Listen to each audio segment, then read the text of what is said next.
Hello everyone, welcome to my channel Vedha English Corner. Subscribe for more videos. இன்னைக்கு நம்ம என்ன பார்க்க போறோம்னா different ways to answer the question how are you? How are you அப்படினு கேட்டா எப்படிலாம் answer பண்ணலாம்னு பார்க்க போறோம். Let's get started. How are you? நீங்கள் எப்படி இருக்கிறீர்கள்? How are you?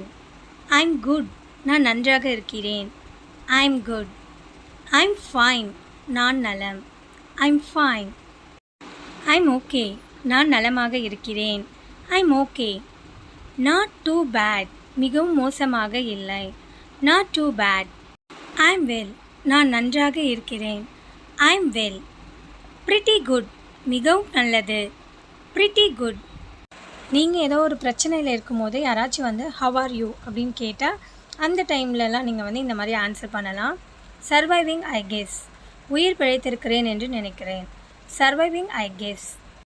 நீங்கள் வருத்தப்பட்டுருக்கீங்க இல்லை கவலையோடு இருக்கீங்க, அப்போ யாராச்சும் வந்து how are you கேட்குறாங்க, அந்த டைமில் நீங்கள் இந்த மாதிரியெல்லாம் ஆன்சர் பண்ண முடியும். I would be lying if I said I'm fine. நான் நன்றாக இருக்கிறேன் என்று சொன்னால் நான் பொய் சொல்லி இருப்பேன். I would be lying if I said I'm fine. Oh, just the usual. ஓ, வழக்கமானது தான். எப்போ போல தான் இருக்கேன் அப்படின்னு சொல்லும் போது இந்த சென்டென்ஸை நம்ம யூஸ் பண்ணிக்கலாம். ஹோ, just the usual. Like, share, comment and subscribe. Thanks for watching.